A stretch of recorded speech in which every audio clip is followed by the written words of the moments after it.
दादा जी, चाइना में line of actual control पर तनाव तो जरूर कम हुआ है, मगर डी एस्केलेशन नहीं हुआ है।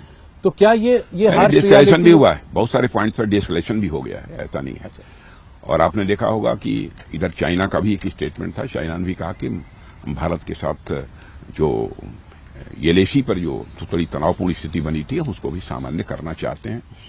और चाइना के डिफेंस मिनिस्टर से भी हमारी बातचीत हुई है। जब मैं अभी आज जो ADMM+ की मीटिंग में भाग लेने के लिए मैं गया था जी। तो वहां अच्छी बातचीत हुई है।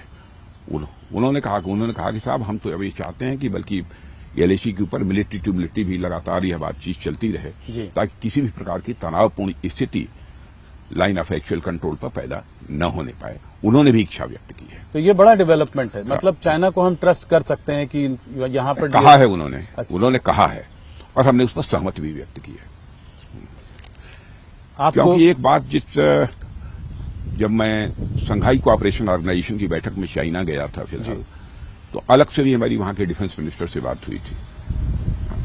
तो मैंने दो टूक शब्दों में कहा था कि भारत और चीन के रिश्तों पर जमी हुई बर्फ यह पिघलनी चाहिए कि नहीं पिघलनी चाहिए, और ये बर्फ कब तक जमी रहेगी, अब इसके बारे में दो टूक फैसला होना चाहिए।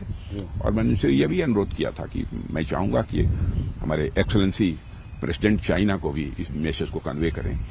और मुझे अच्छा लगा कि अभी हमारी भेंट पुनः जो वहां के चाइना के डिफेंस मिनिस्टर से हुई थी जी। उन्होंने कहा कि साहब हम लोग बातचीत करने को भी तैयार हैं हर जगह, कहीं पर भी यदि कोई डिफरेंस ऑफ ओपिनियन है बॉर्डर के ऊपर, और बातचीत से ही हम उसका समाधान निकालना चाहते हैं। ये चाइना के डिफेंस मिनिस्टर ने भी मुझसे कहा है।